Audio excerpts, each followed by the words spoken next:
بسم اللہ والصلاة والسلام علی رسول اللہ وعلی آلہ وصحبہ ومن والا. اللہم صلی علی محمد وعلی آل محمد کما صلیت علی ابراہیم وعلی آل ابراہیم انک حمید مجید. آج کا جو موضوع ہے, جو سیشن ہے, وہ ہے دل کی جو کیفیت ہے, دل کی جو کیفیت ہے, باطنی آداب اور اس کے اسرار حج کے حوالے سے. تو پچھلے سال یہ لیکچر تقریباً میں نے انگلش میں دیا تھا سارا, تو اس سال میں اردو میں دے رہا ہوں. تو تھوڑی سی اگر وہ کمزوری ہوئی تو انشاءاللہ وہ معذرت ہے پہلے سے ہی اس کے انشاءاللہ. سب سے پہلی جو نصیحت ہے سب کے لیے کہ آج ہم اکٹھے ہوئے ہیں اس نشست کے لیے, تو میں سب کو درخواست کرتا ہوں کہ اپنی جو نیت ہے وہ اس کو آپ سب سے پہلے درست کر لیں کہ آپ اللہ کے رضا کے لیے آپ ادھر آئے ہیں, اور اللہ کے رضا کے لیے خالصاً آپ انشاءاللہ حج کے لیے جائیں گے, اور اللہ خالصاً کے لیے آپ عرفات پہ کھڑے ہوں گے اور سارے جو مناسک ہیں آپ پورے کریں گے, اور خالصاً اللہ سے آپ دعا کرتے ہیں کہ اللہ آپ کو حج مبرور عطا کرے انشاءاللہ. تو اسی موضوع کے ساتھ جو سب سے پہلا نقطہ ہے کہ جب انسان کی جو نیت ہے وہ درست نہ ہو تو اس کی وجہ سے انسان کو ہر جو اعمال ہیں انسان کے وہ اس کو جہنم کی طرف لے کے جا سکتا ہے. جس طرح ہمیں پتہ ہے معروف حدیث کے اندر, ان لوگوں میں سے جو سب سے پہلے قیامت کے دن وہ کھڑے ہوں گے, وہ انسان جو قاری قرآن تھا, دوسرا جو جہاد فی سبیل اللہ کے راستے میں لڑا, اور تیسرا جو صدقہ فی سبیل اللہ اس نے اللہ کے راستے میں دیا. اور ان تین لوگوں کو پوچھا جائے گا آپ نے یہ کیوں یہ کام کیا, کیا وجہ تھی؟ وہ کہیں گے یا اللہ ہم نے تو آپ کے لیے یہ کیا. تو اللہ ان کو کہے گا آپ جھوٹ بول رہے ہیں, آپ نے لوگوں کے دکھاوے کے لیے کیا تھا. تو ان کو ان کے منہ سے اٹھا کے جہنم کی آگ کے اندر پھینکا جائے گا. اور یہ آپ کہہ سکتے ہیں یہ ہمارے کریم ہے ہمارے امت کے لوگوں کے اندر سے. تو اگر ان کی یہ کیفیت ہوگی, اگر ان کی نیت درست نہیں ہے تو ہمارے کیا چانسز ہیں؟ آج کل سوشل میڈیا کا دور ہے, موبائل فون کا دور ہے, آج کل سیلفی اور لائیو ویڈیو کالز کی جا رہی ہے. جب دعا کر رہے ہیں تو ہمیں اپنے آپ کا جائزہ لینے کی ضرورت ہے کہ کس نیت کے ساتھ جو ہے ہم حج کرنے جا رہے ہیں. تو علماء اکرام جو ہے وہ نصیحت یہی دیتے تھے کہ عمل کو شروع کرنے سے پہلے اپنی نیت کو درست کریں, وہ عمل کے دوران اپنی نیت کو چیک کریں, اور جب آپ نے عمل کر لیا ہے ٹھیک ہے, اور جب بندے کو لگتا ہے یار اب تو میں یعنی کہ سیف اور ڈرائی ہو گیا ہوں, تو اس کے بعد بھی وہ ایک مجمع میں بیٹھا ہے اور وہ اپنے تعریفیں کر رہا ہے اور وہ بتا رہا ہے, اس وقت بھی امکان ہے کہ اس کی نیت جو ہے وہ اس کو وہ فاسد اور غلط ہو سکتی ہے, اور اس کی وجہ سے اس کا سارا جو عمل ہے وہ ضائع ہونے کے اس کے امکان ہیں. دوسرا جو نقطہ ہے جس کی وجہ سے بہت اس سے پہلے سوری میں ایک پوائنٹ بتا دوں, یہ جو میں نے نقطے جمع کیے ہیں یہ سارے ایک پیمفلٹ میں اویلیبل ہیں, اور مستسم بھائی کے پاس جنہوں نے ابھی آپ کو انٹروڈکشن دیا وہ آپ کو فارورڈ کر دیں گے PDF فائل, تو آپ کو نوٹس بنانے کی ضرورت نہیں ہے, سارا کچھ اس میں موجود ہے. یہ ہے منہاج القاصدین, ابن القیم کی کتاب ہے, جو سارے جو ہمارے مسلک ہیں اسلام کے مسلمانوں کے, وہ الحمدللہ ابن القیم کو مانتے ہیں کہ وہ ایک طبیب تھے امراض القلب کے, جو ہمارے دل کی بیماریاں ہیں. دوسرا جو نقطہ تھا کہ ہر کام شروع کرنے سے پہلے ہمارے اسلاف کی یہ ایک عادت تھی کہ وہ توبۃ نصوحا وہ کرتے, ٹھیک ہے. تو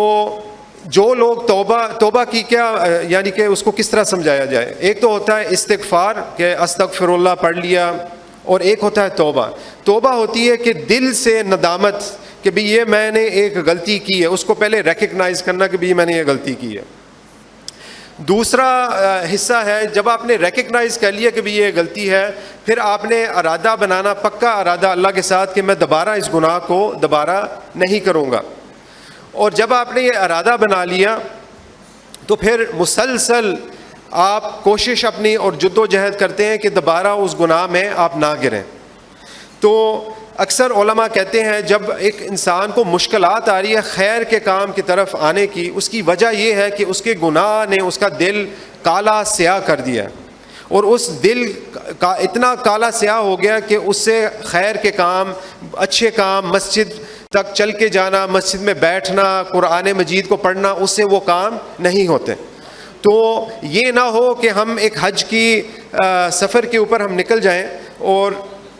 ہم سے کوئی خیر کا کام نہ ہو، ہم بالکل وہ جس کو کہتے ہیں منیمم پرفارمنس لیول، یا اس کو ہم بالکل ٹچ کر رہے ہیں یا اس سے نیچے ہم اپنا سارا حج گزار رہے ہیں، تو ہم خالصاً کوئی اس کو ڈیلے نہ کریں، اس کے لیے کوئی خاص دن مقرر نہیں ہے، کوئی ٹائم مقرر نہیں ہے، آپ مصلی پہ بیٹھیں فوری طور پہ اور اپنے آنسو نکالیں، روئیں اللہ کے سامنے، اپنی کیفیت کو بیان کریں اور اللہ کو کہیں کہ میں بہت گناہ گار ہوں، میں خطا کار ہوں، مجھے معاف کر دے، اور اگر آپ نے مجھے معاف نہیں کیا تو کون مجھے معاف کرے گا۔ سید الاستغفار ہے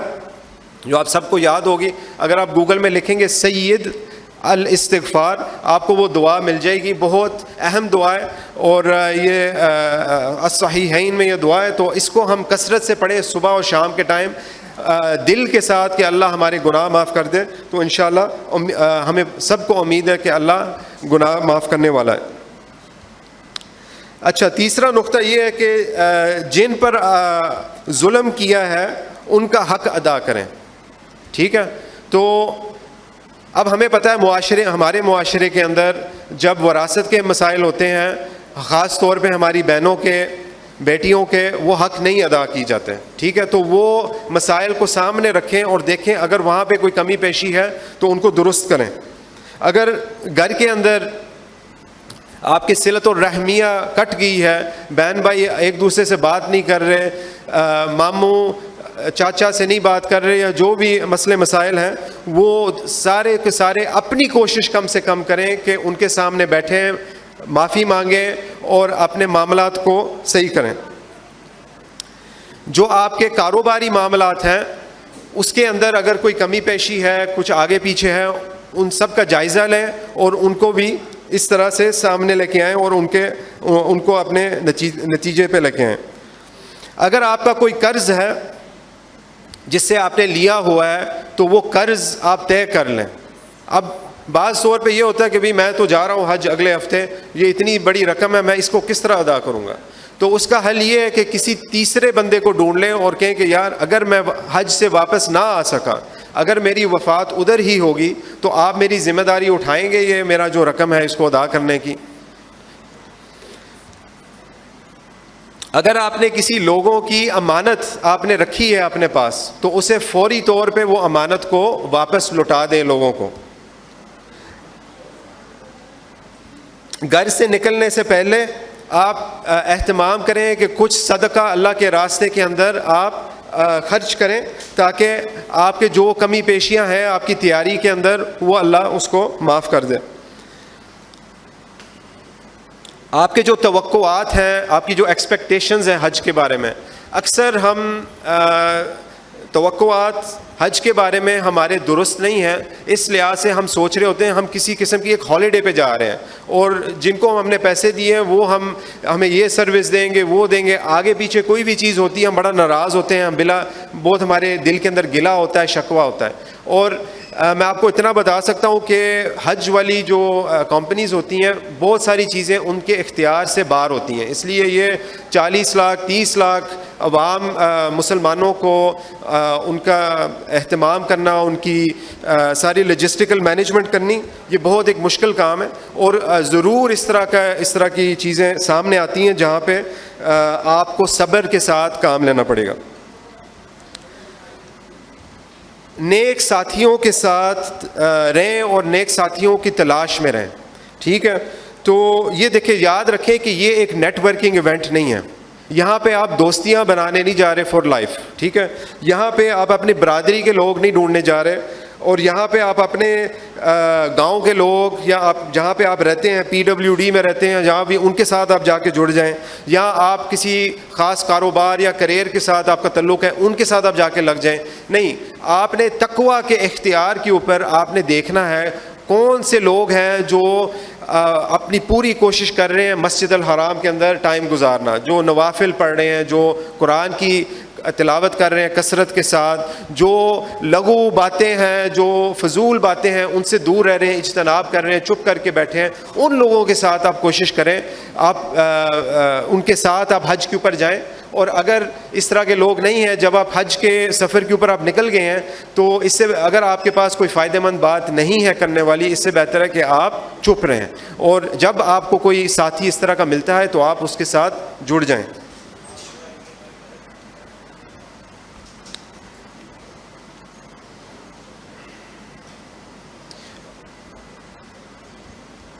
ہمارے معاشرے کے اندر جب ہم حج کے لیے نکلتے ہیں، ہمارے بہت زیادہ ہم نے اہتمام دیا ہے الوداع کرنے کے لیے اپنے دوستوں کو، اپنے اقارب کو، اپنے رشتہ داروں کو، اپنے نیبرز کو. تو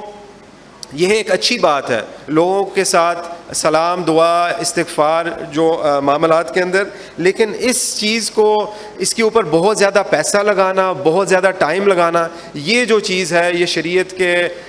حصے سے، تقوی کے لحاظ سے یہ چیز جو ہے مناسب نہیں ہے کہ ہماری جو تیاری ہے وہ زیادہ سے زیادہ اپنی دل کی کیفیت اور جو آگے والے جو موضوع ہوں گے، لیکچر ہوں گے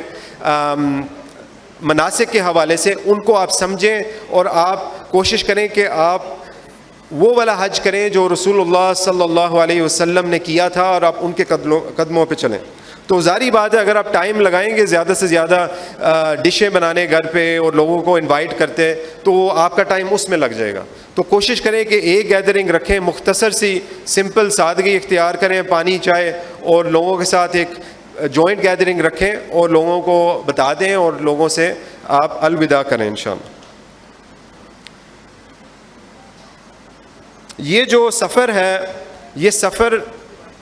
ایک تربیتی سفر ہے ایک لحاظ سے، اور دوسری طرف سے یہ ایک ہماری ٹریننگ ہے کہ جب ہم اللہ کے سامنے کھڑے ہوں گے قیامت کے دن کے اوپر، ہم کھڑے ہوں گے بغیر کسی دوست کے ساتھ، بغیر کسی والدین. البتہ وہ ہمارے وہ کہیں گے، وہ ہم سے جدائی مانگیں، وہ کہیں گے یار یہ میرے والدین آ رہے ہیں وہ پیچھے ہو جائیں، میرے بھائی آ رہے ہیں وہ پیچھے ہو جائیں، وہ پہچانیں گے ہی نہیں کسی کو. تو جب ہم یہ حج کر رہے ہیں ہمیں اس کیفیت کے ساتھ سوچنا چاہیے کہ ایک دن ہم نے اس دنیا سے رخصت ہونا ہے، اور یہ حقیقت ہمارے اوپر حانی ہے. ہم سب جانتے ہیں پچھلے سال ہمارے اقارب کے اندر لوگ جو موجود تھے اور اس سال وہ موجود نہیں ہیں، اور وہ اس دنیا سے رخصت ہو گئے ہیں. اللہ نے ابھی تک، اللہ کی توفیق سے اللہ نے ہمیں ٹائم دیا ہوا ہے، تو ہمیں اس کیفیت کے ساتھ اگر ہم وہ حج کریں گے تو انشاءاللہ ہمیں وہ حج مبرور ملے گا انشاءاللہ. اس امت کے اندر رہبانیت جو ہے وہ منع کی گئی، یعنی کہ ایک انسان جو ہے وہ کہتا ہے کہ میں نہ روزہ کروں گا، نہ میں روزہ رکھتا رہوں گا، میں نمازیں پڑھتا رہوں گا، میں شادی نہیں کروں گا. یہ منع کیا گیا ہے ہمارے دین کے اندر. لیکن یہ جو حج کا موقع ہے یہ اللہ سبحانہ و تعالیٰ نے وقف کر لیا ہے اپنے لیے. تو اس کے اندر نہ ہم کوئی کاروبار کرتے ہیں، نہ ہم کوئی لغو کی باتیں کرتے ہیں، نہ کسی اور چیز کی کرتے ہیں. تو ہماری نیت اس حج کے اندر خالصاً للہ، اللہ کے لیے ہونی چاہیے. تو اس کے اندر میں مثال دیا کرتا ہوں لوگوں کو کہ اگر آپ کے قریبی رشتہ داروں کے اندر کسی کو اعلان ہوتا ہے کہ بھئی اس کو وہ شوگر کا مریض ہو گیا،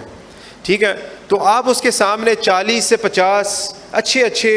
میٹھے کھانے اس کے سامنے رکھتے ہیں صبح سے لے کے شام تک. تو پھر وہ کھا لیتا ہے، اس کے اندر سے چند کھا لیں، پھر آپ اس کو ڈانٹتے ہیں، آپ کہتے ہیں یار آپ کیا کر رہے ہیں آپ. تو اس کے اندر سے پاگل کون ہوا؟ وہ مریض ہوا یا ہم ہوئے یعنی کہ ہم نے اس کے سامنے وہ چیزیں رکھی. اب یہ جو ڈیوائس ہے، موبائل فون ہے، آپ کا ٹچ فون ہے، عادتاً ایک انسان وہ بنایا گیا اس طریقے سے ہے کہ بندہ وہ سوچ بھی نہیں رہا ہوتا، لیکن اس کو کہتے ہیں اس کا سبلیمنل جو برین ہوتا ہے، ذہن کے جو پچھلا والا حصہ ہے، وہ دیکھے بغیر وہ پہلے اس کو ان لاک کرتا ہے، پھر وہ واٹس ایپ پہ جاتا ہے، پھر وہ فیس بک پہ جاتا ہے، وہ انسٹاگرام میں جاتا ہے، اور وہ سارا جو ہے وہ جو جہاں پہ اس کو ٹائم لگانے کی ضرورت تھی وہ نہیں لگا پاتا ادھر. تو میری جو نصیحت ہے اپنے بہنوں اور بھائیوں کو کہ اگر آپ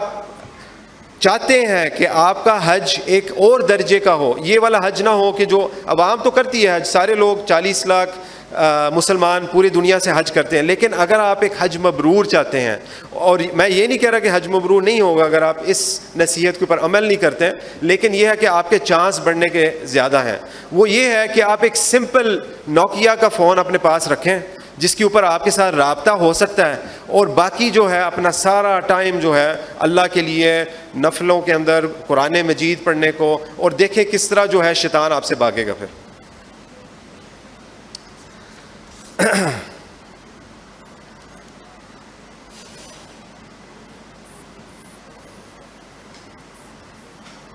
جب ہم اپنا احرام پہنتے ہیں،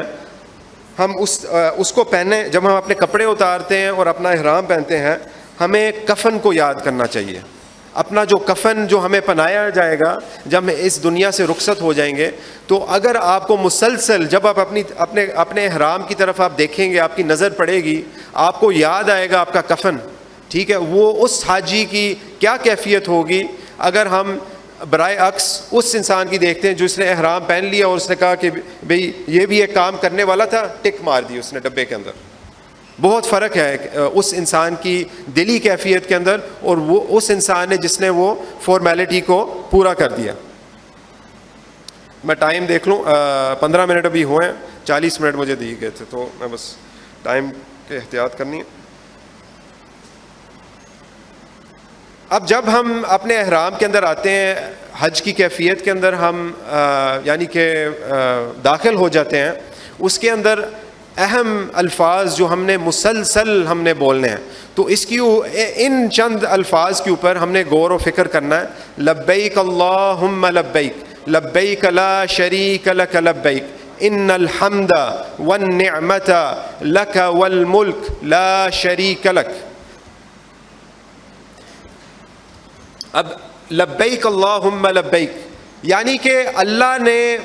اپنے بندوں کو بلایا اور ان بندوں نے اس کی تصدیق کی، وہ کھڑے ہوئے، انہوں نے جواب دیا اور وہ آئے اللہ کی حاضری کے اندر اور انہوں نے کہا یا اللہ میں نے سن لیا آپ کا حکم اور میں تیار ہوں نہ کہ بس حج لیکن اپنی پوری زندگی آپ کے اس دین حق کے اوپر عمل کرنے کے لیے اور اس کے اوپر اپنی ساری زندگی کو قربان کرنے کے لیے میں تیار ہوں. یہ کیفیت ہونی چاہیے ایک مسلمان کی. اور معذرت کے ساتھ جو دیکھا جاتا ہے اکثر جو حجاج ہیں انڈیا، پاکستان، بنگلہ دیش سے، وہ یہ جو تلبیہ ہے جو میں نے ابھی بولا تھا لبیک اللہم لبیک، وہ بولتے نہیں ہیں. وہ شرماتے ہیں یا ان کے اندر یا ان کو یاد نہیں ہے یا کیا وجہ ہے، یا ان کے گناہ اتنے زیادہ ہیں اور وہ توبہ کر کے نہیں آئے، ان سے وہ بولا نہیں جاتا. اب مسجد کے اندر جب عید الاضحیٰ یہاں پہ میں نے پڑھی ہے اسلام آباد کے اندر اب 2-3 سال ادھر، تو نظر یہی آتا ہے کہ 5-10 منٹ نماز کھڑے ہونے سے پہلے جب تلبیہ ہو رہی ہے اس کے اندر بھی 3 یا 4 یا 5 افراد ہیں جو تلبیہ پڑھ رہے ہیں، ٹھیک ہے، اور باقی جو ہیں وہ نہیں پڑھ رہے.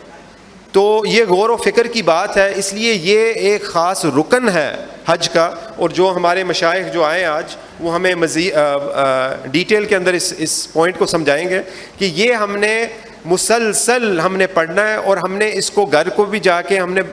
ڈیٹیل میں اسٹڈی کرنا ہے کہ بھی اس کا مطلب کیا ہے، اس کا معنی کیا ہے. ٹائم کی وجہ سے میں اتنی ڈیٹیل میں اس میں نہیں جا رہا، لیکن یہ ایک نقطہ ہے جس کے بارے میں ہم نے غور و فکر کرنی ہے انشاءاللہ. جو بندہ مومن ہوتا ہے اس کی قبولیت اس کو فکر ہوتی ہے اپنی قبولیت کے بارے میں کہ بھئی اس کو ایک پڑھ لے، ایک سائڈ پہ اس کو امید ہوتی ہے کہ یا اللہ میرا حج جو ہے قبول ہو جائے گا، اور دوسری سائڈ پہ اس کو ڈر ہوتا ہے کہ شاید میرا جو حج ہے وہ قبول نہ ہو. کو ان دونوں توازوں کے درمیان جو ہے وہ اپنا پورا حج کی کیفیت وہ گزار رہا ہوتا ہے. وہ اس طرح نہیں ہوتا جس طرح کوئی لوگ ہوتے ہیں کہ وہ پوری امید کے ساتھ نکلے ہوتے ہیں اور اتنی زیادہ ان کی امید ہوتی ہے کہ وہ غلطیاں بھی کر رہے ہیں، وہ گناہ بھی کر رہے ہیں، وہ کہتے ہیں یار اللہ نے تو میرا قبول کرنا ہی ہے حج، تو بس ٹھیک ہے دیکھی جائے گی. اور دوسری سائڈ پہ وہ لوگ جو اتنا زیادہ ڈر کے ساتھ مبتلا ہیں، ان سے کوئی وہ کہتے ہیں یار میرا حج تو قبول ہونا ہی نہیں ہے، تو یار یہ کیا فائدہ ہے یہ والا کام بھی اور وہ والا کام بھی اور یہ نوافل کے کام بھی کرنے کے, میں بس جو مجھ سے ہوتا ہے میں اتنا ہی بس کر لوں گا. ٹھیک ہے, تو ہم نے جو حج ہے اور اس کے مناسک جو ہے اپنے پوری کوشش کے اپنے احسان کے مرتبے سے تن من دن کے ساتھ ہم نے وہ اپنا پورا جو حج ہے ہم نے کرنا ہے. جب حاجی اکرام جب وہ پہلی دفعہ حرم شریف کے اندر حاضر ہوتے ہیں,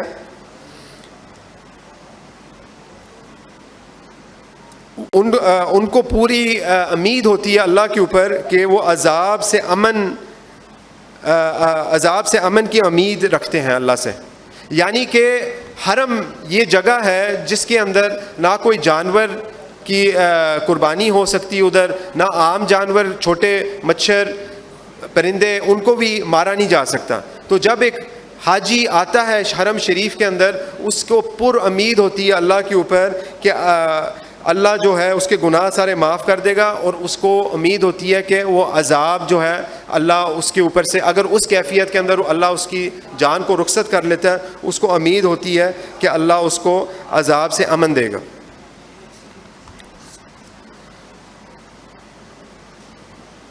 جب حاجی اکرام جب پہلی دفعہ کعبہ شریف کو دیکھتے ہیں, وہ اللہ کی عظمت اپنے دل میں جو پہلے ہی سے وہ سوچ رہے ہوتے ہیں, اور وہ اللہ کی آیات, اللہ کی جو ہمارے آیات الکونیہ جس کو کہتے ہیں, جو ہمارے ارد گرد ہیں, جو پہاڑ ہیں, جو اونٹ ہے اللہ نے بنایا, جس طرح اللہ نے قرآن مجید کے اندر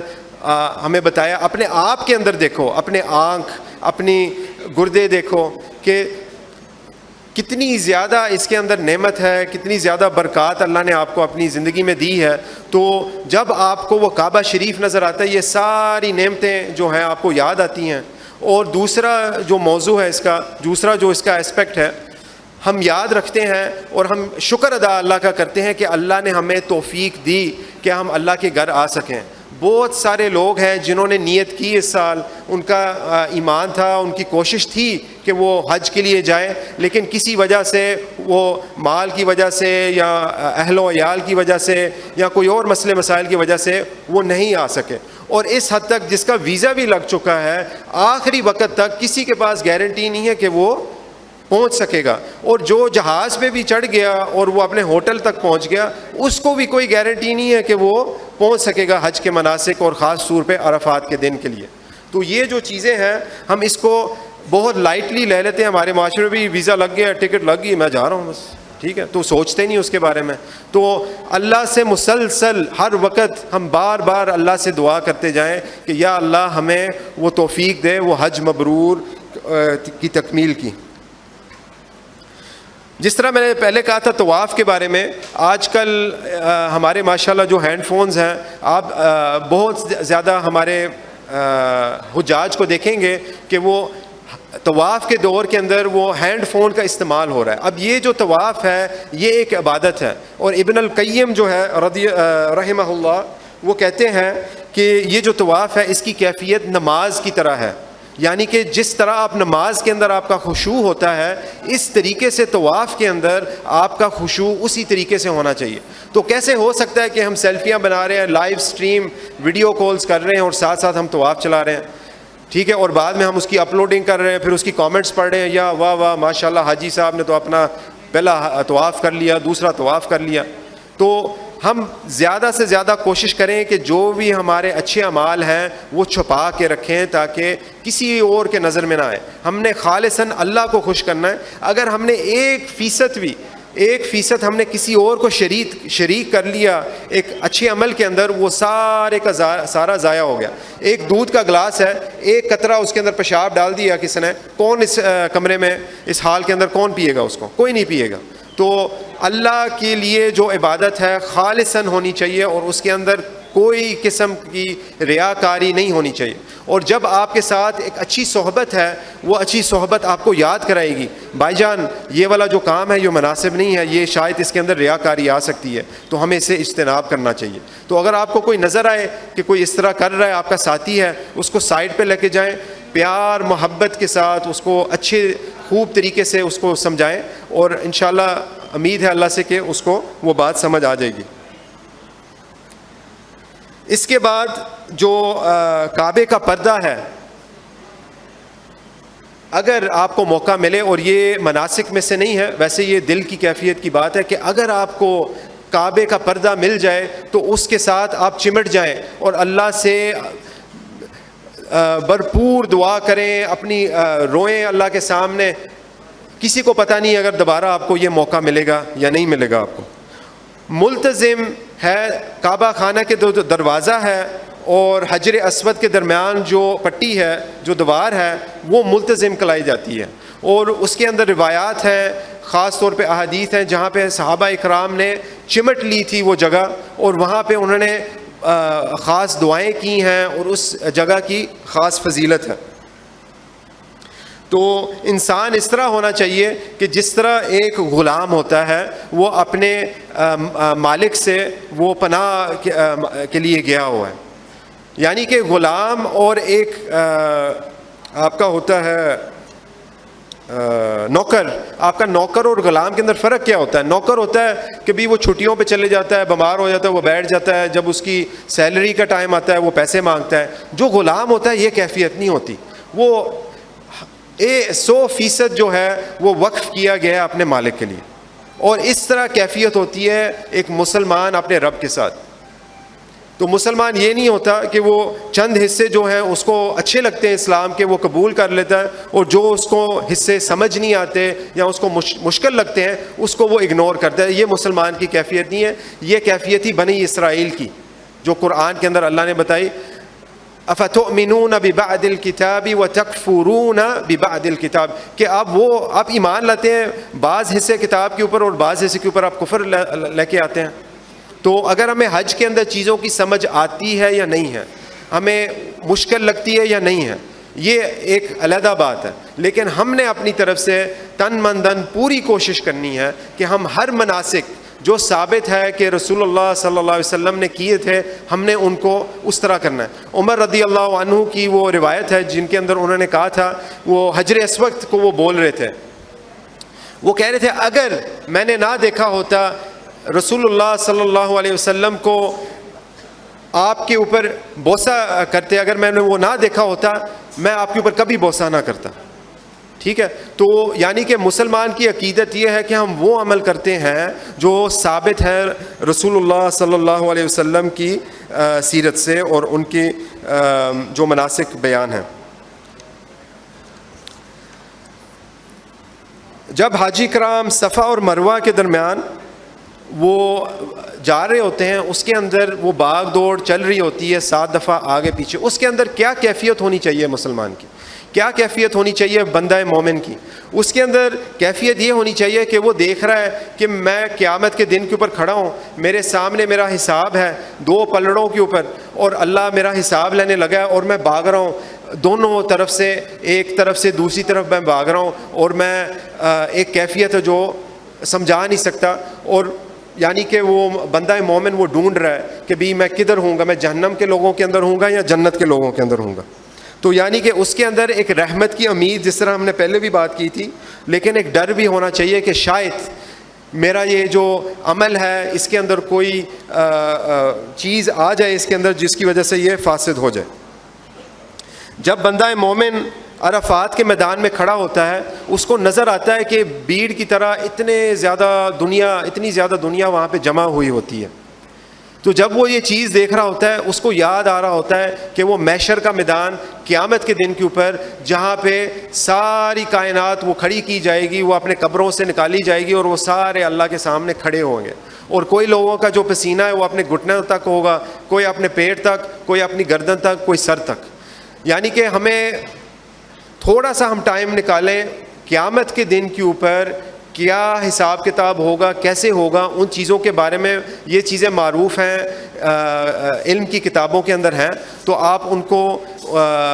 دوبارہ سے دیکھیں انشاءاللہ اور اپنی کیفیت اس کے ساتھ جوڑیں عرفات کے دن کے اوپر اور سارے جو مقام مناسک ہیں.